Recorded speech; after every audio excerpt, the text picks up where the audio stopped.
Merhaba, yepyeni bir videoyla karşınızdayım. Afrika'nın doğusunda, Afrika'dan bir zamanlar kopmuş bir ada düşünün. Arada Mozambik kanalı var. Bu ada Madagaskar.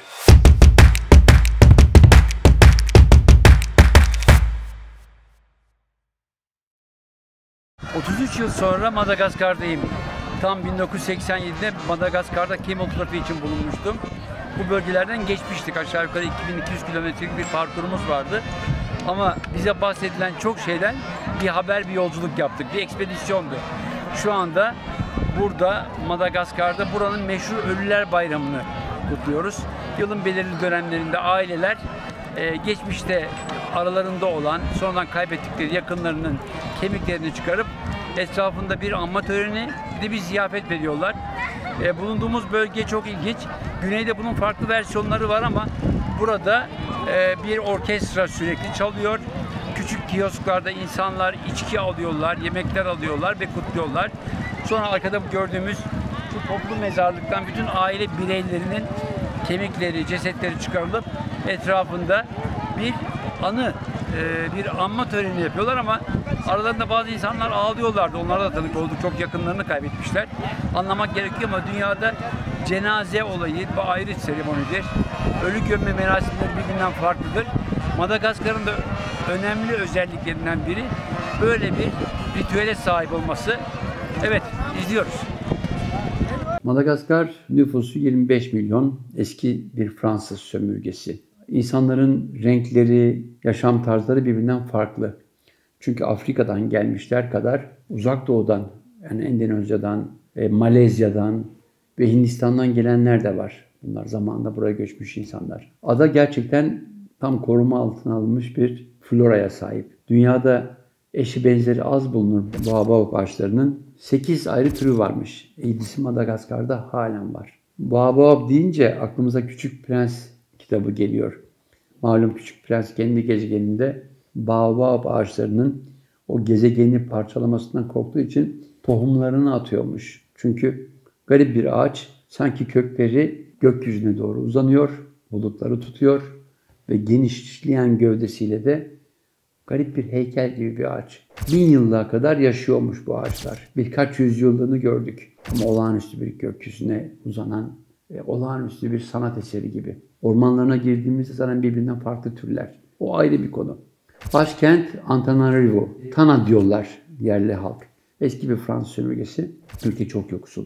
Ülkede malum 32 sene önce gittiğimizde sosyalist olduğunu iddia eden Madagaskar Demokratik Halk Cumhuriyeti tanımlamasıyla iktidarda bir sol yönetim vardı. Çok kapalı bir rejimdi. Açlık boyutunda olaylar olduğu için ilk günler başkente sokağa çıkma yasağına tanık olduk. Bizler yola çıktığımızda helikopterlerle Diego Suarez diye bir yere götürüldük. Oradan Portofen'e indik. Yolculuk bir yarış, bir ekspedisyon gibi olduğu için çok ciddi tanıklıklar yapamadık. Ama muhteşem bir doğa harikası içinden geçtiğimi hatırlıyorum. 32 sene sonra tekrar Madagaskar'a geldim. Başkent Antananarivo veya Tana dedikleri başkent kolonyal bir mimariye sahip. Yani Fransızların sömürge döneminden korudukları bir mimari. Zaten Fransız şirketleri halen çok belirgin şekilde ülkede yer alıyor ama ülke ne yazık ki yoksul. Gariptir, ülkede birkaç tane modern tesis, bunlardan birkaç tanesi enerji santrali. Hatta bazılarını Türkler kurmuş ve işletiyorlar. Bu arada Çinliler de bir takım yatırımlarla gelmişti ama kişi başına düşen milli gelir çok düşük. Ülkede hep yolsuzluklardan bahsediliyor. Şu anda iktidardaki parti ve devlet büyükleri yolsuzluğa karşı mücadele için geldiler. Umarım başarırlar diyorum. Ama açıkça söylemek gerekirse 32 sene sonra yaptığım yolculukta daha fazla detaylara girdim. Başkentten yola koyulduğumuzda 4 çekerli arabalarla gidiyoruz ama ortalama süratlerimiz 30-35 kilometre. Çünkü yol çok az. Yani asfalt yol çok az. Belirli yerden sonra yılın belirli bir dönemi yağmur sularına, sellere kapılmış toprak yollardan gitmek istiyoruz. Burada amacımız yerel dokuyu tanımak. Yol boyunca en çok ilgimizi çeken sağlı sollu gördüğümüz pirinç tarlaları ve bu tarlaların kıyılarında bölgenin toprak yapısına uygun tuğla atölyeleri. Yani bir takım insanlar çamurları kalıplara koyuyor. O kalıplar bir süre güneşte kurutulduktan sonra fırınlarda pişiriliyor ve inşaatlarda kullanılan tuğlaya dönüşüyor. Bir de pirinç. Şu anda ülkenin temel gıdası pirinç. Bu coğrafyaya da uygun olduğu için çok değerli, çok lezzetli olduğunu biliyorum, tattım. Ama başka neler var derseniz yiyecek.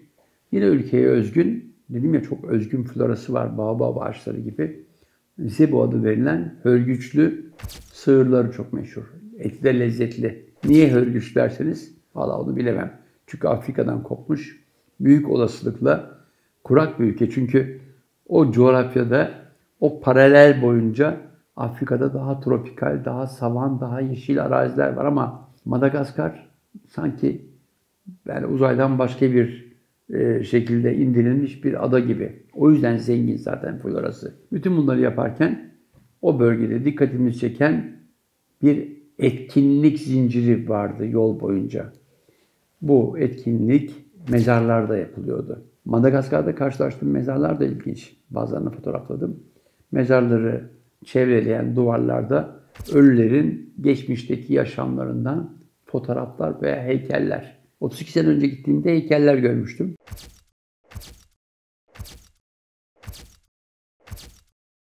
Şimdi ise resimlerle karşılaştım. Peki bu mezarların neyi var, ne farkı var derseniz o mezarlarda belirli aralıklarla yani ölü, rahmetli oldu 5 sene sonra veya 7 sene sonra mezarından çıkarıp bir güzel ziyafet yapıyoruz. Ölüler çıkarılıyorlar kefenlerinde, özel battaniyelere sarılıyorlar. Aile bireyleri de çevresine geçip ölüyü anarken o gün bir ziyafet veriliyor.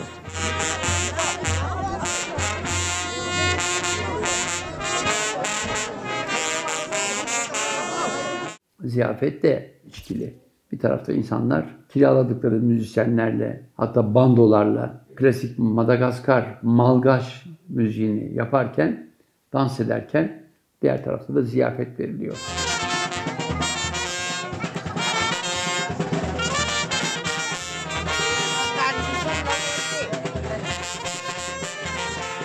Pamadihana denilen bir tören bu. Niye yapılıyor diye sorarsanız 5. veya 7. yılında ölülerle iletişime geçildiği, ruhlarıyla buluşulduğu ve onların mutlu olması için çevrelerinde mutluluğu yayan insanların olması için yapılıyor. Evet, bu töreni ben duymuştum geçmişte ama ilk kez tanık oldum. Bayağı ilginç, rengarenk, günün sert ışığı altında bir tarafta çalgı çalanlar, enstrümanlar, diğer tarafta dans edenler ve ölüleri aile mezarlıklarından çıkarma çabası.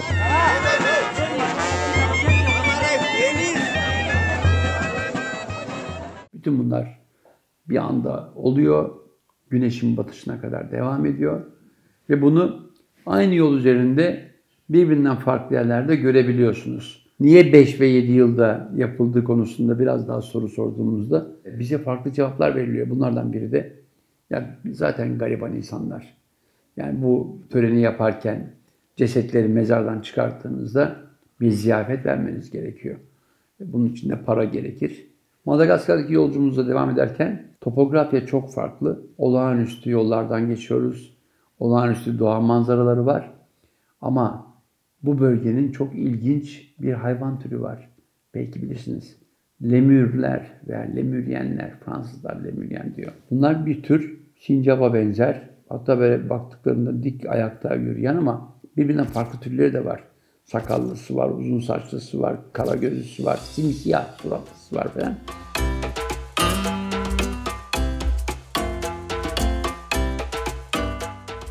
Koruma altına alındıkları bölgeler var. Ama ne yazık ki son dönemlerde çevre felaketleri de özellikle orman değil, bu bölgede çok fazla orman yok ama savana yangınlarından ötürü bu lemüryenlerin de beslenme havzaları giderek azaldığı için ne yazık ki onların da soyları tükenmek üzerine. Tıpkı baobab ağaçları gibi. Çünkü Afrika'da da varmış ana kıtada bu ağaçlar. Ne yazık ki o komşu coğrafyalarda giderek tükenmiş. Şu anda en fazla Madagaskar'da var. Sembol olarak tanımlanıyor. Rivayetler var. Hatta derler ki ters dönmüş kökleriyle göğü kucaklayan bir ağaç ve ağaçların anası derler Madagaskar'da baobablar için. Bütün bunları yaptık. Bunları yapmak için yola çıktığımızda dedim ya dört çekerli arabalarla yapmak zorundayız. O araçlar bazen nehirlere geldiğimizde ülke öylesine yoksul ki köprü yok, sallarla taşınıyordu. Birkaç kez aynı gün içinde sal yolculuğu yaptık. Merak etmeyin. 32 sene önce de gittiğimde aynı yolculukları yapmıştık. Umarım Madagaskar doğa zenginliğiyle, florasıyla bir de en önemlisi vanilyasıyla dünyada hak ettiği rahata, refaha ulaşır diyorum. Çünkü çok müthiş bir insan topluluğu yaşıyor. Çok misafirperverler. Orada yaşayan Türklerden duydum. Hatta bir arkadaşım o bölgeden bir bayanla evlenmiş. Gerçekten o bize anlattı ne kadar konuksever olduklarını. Böyle güzel bir ülke. Turizm henüz çok ilerlememiş ama Fransızların işlettiği oteller ama bütün bunlar ulaşımdaki zorluklar yüzünden sadece çok zengin turistlere hitap ediyor. Ya ben gelişigüzel sırt çantamla Madagaskar'a gitmek istiyorum derseniz biraz maliyetli. Çünkü kalacak çok yer yok. Ama ülke gerçekten keşfedilmeyi bekliyor.